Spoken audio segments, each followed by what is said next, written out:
7 ways to negotiate a lower price on anything. There are certain places where you're almost expected to negotiate. No one goes into a car dealership expecting to pay the sticker price. Places like flea markets and rummage sales actually price things with the idea of negotiating built in. But did you know you can negotiate a lower price on almost anything? Read on to find out how. Figure out the details. When doing your homework, ask these 4 questions. What's the usual asking price? Why is this person selling? What is the seller cost? What are other people selling this for? When you want to negotiate, having this kind of knowledge is power. Here's where you find the vulnerabilities and figure out just how hard you can push. Make them speak first. When you're ready to negotiate, don't say anything until you get their asking price.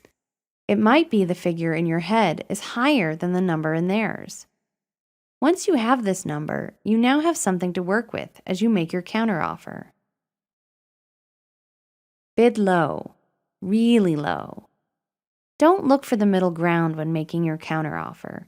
Go much lower than you think you want to pay. The natural inclination is for the next person to make an offer by deciding a number between the two offered. By calculating this carefully, you'll wind up paying either what you were hoping for, or, if you're fortunate, even less than you initially thought you would. Figure out the limits. Did you do your homework? If so, you probably already have an idea on just how low the other person can go. They typically can't drop below cost, no matter what. Shut up. Consider using silence as a negotiation tool. When you don't respond immediately to their offer, the other person will generally get a little nervous. They might start talking to fill up space. They might also begin making concessions. Add some add-ons.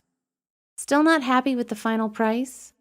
See what else they can throw in for free to sweeten the deal. You'll be amazed at the extras you can pick up. Leave. No one wants to lose a sale. The moment you start heading for the door, the other person starts to worry.